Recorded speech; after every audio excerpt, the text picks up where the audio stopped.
आज 4 जुलाई सन 2022।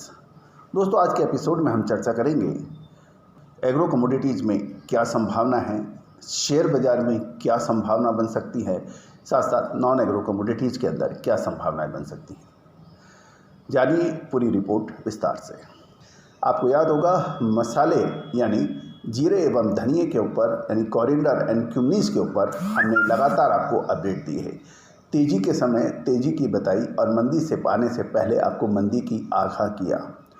आज मसालों के अंदर बाहर आ सकती है तेज़ी की लहर आने की संभावनाएं बन रही हैं। आप जीरा यानी क्यूमिन पे नज़र रखिए, तेज़ी की संभावनाएं बन सकती हैं। कोरिएंडर यानी धनिए में भी तेज़ी की संभावनाएं से इनकार नहीं किया जा सकता, अच्छी तेज़ी बन सकती है। गौरतलब है कि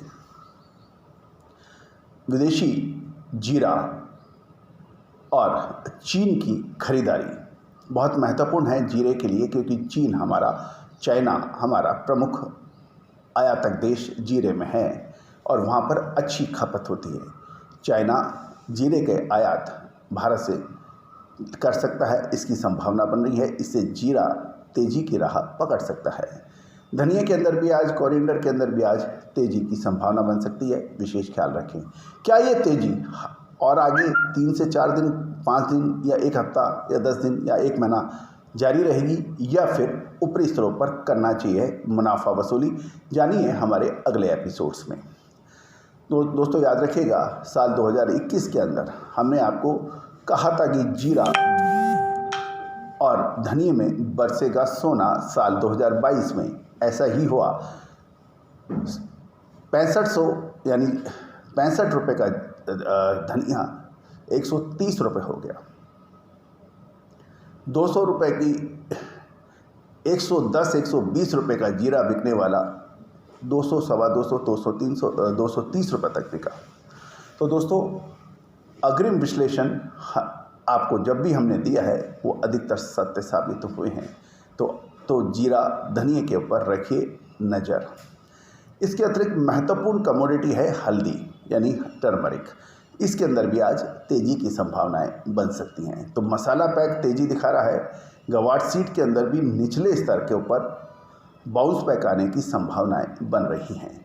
तो दोस्तों, सोयाबीन, सरसों यानी ऑयल सीड्स, तिलहन में और पल्सेस के अंदर चना, दालें, तिलहन पर, दलहन पर, कॉटन कपास पर हमारे आगे शो हैं, उनको आप बिल्कुल देखना न भूलें। क्या तेज़ी आने वाली है या मंदी, इसके विशेष रिसर्च हम आप तक शेयर करते रहते हैं और आगे भी करते रहेंगे। ये था एग्रो कमोडिटीज़ का आज का विश्लेषण, संभावनाएं। अब हम चर्चा करेंगे शेयर बाज़ार में क्या संभावना है। पिछला सप्ताह शेयर बाज़ार के लिए बहुत माकूल नहीं था। चारों तरफ अफरा तफरी का माहौल था और बड़े निवेशकों को बड़ा नुकसान भी देखने को मिला। लेकिन कहा जाता है कि शेयर बाज़ार हर रोज़ एक नई सुबह लेके आता है। रात गई, बात गई, फिर दोबारा शुरुआत होती है और पुराने गलतियों को लोग सुधारते हैं। यही निवेश का पहला नियम है। आज नज़र रख सकते हैं आप फर्टिलाइजर स्टॉक्स के ऊपर, यानी खाद्य एवं बीज के स्टॉक्स पर आप नज़र रख सकते हैं। उसके अंदर RCF, national fertilizer, Chambal fertilizer, इन पर नज़र रखी जा सकती है। दोस्तों याद रखिएगा, शेयर बाज़ार बहुत ही चतुर और इंटेलिजेंट गेम है और इस गेम के अंदर वही कामयाब होते हैं जो धैर्य और अपनी क्षमताओं के आधार पर काम करते हैं। आप हमारा डिस्क्लेमर्स भी बहुत ध्यान से पढ़ें, जो कि एक आवश्यक होता है कोई भी बाज़ार की बात वार्तालाप करते समय। तो फर्टिलाइजर स्टॉक्स पे रखिए नज़र। ऑयल एंड गैस के अंदर भी नज़र रखी जा सकती है। गुजरात गैस में नज़र रख सकते हैं। गैस अथॉरिटी ऑफ इंडिया पर भी नज़र रखी जा सकती है। अब हम चर्चा करेंगे तीसरे पार्ट में नॉन एग्रो कमोडिटीज़ यानी कमोडिटीज़ के अंदर। कमोडिटीज़ के अंदर संभावनाएं आज विशेष बन सकती है। आपको याद होगा कि पिछले एपिसोड्स में हमने आपको बुलियन के बारे में कहा था। ज़बरदस्त गिरावट दर्ज हुई और सोने चांदी ने ज़बरदस्त गिरावट दर्ज हुई, लेकिन पिछले सप्ताह सोने पर इंपोर्ट ड्यूटी बढ़ाने से गोल्ड के अंदर तेज़ी भी बनी।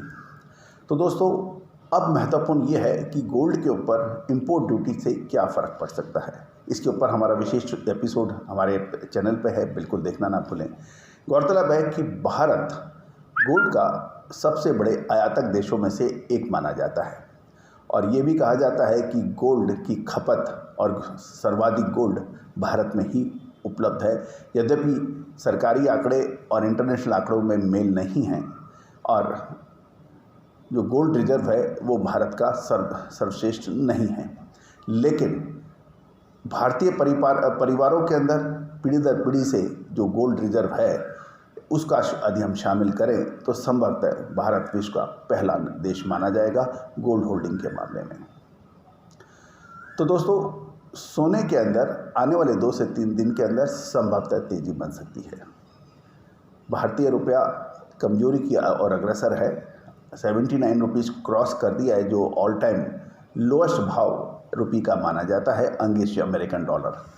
आने वाले 3 से 4 ट्रेडिंग सेशन के अंदर संभवतः सरकारी प्रयासों रंग लाए और भारतीय रुपया की जो कमजोरी है अमेरिकन डॉलर के बरखिलाफ उसमें कुछ रुकावट आए, यानी उसमें कुछ गति धीमी हो या रुपया वापस बाउंस बैक की राह में चल सकता है। आने वाले 2 से 3 ट्रेडिंग सेशन के अंदर विशेष ख्याल रखें। दोस्तों, याद रखिएगा, शेयर बाज़ार हो या फिर कमोडिटी बाज़ार या फिर एग्रो कमोडिटीज, ये सब संभावनाओं के खेल हैं। इसके अंदर तीव्र बुद्धि, तुरंत निर्णय एक बड़ा काम करते हैं।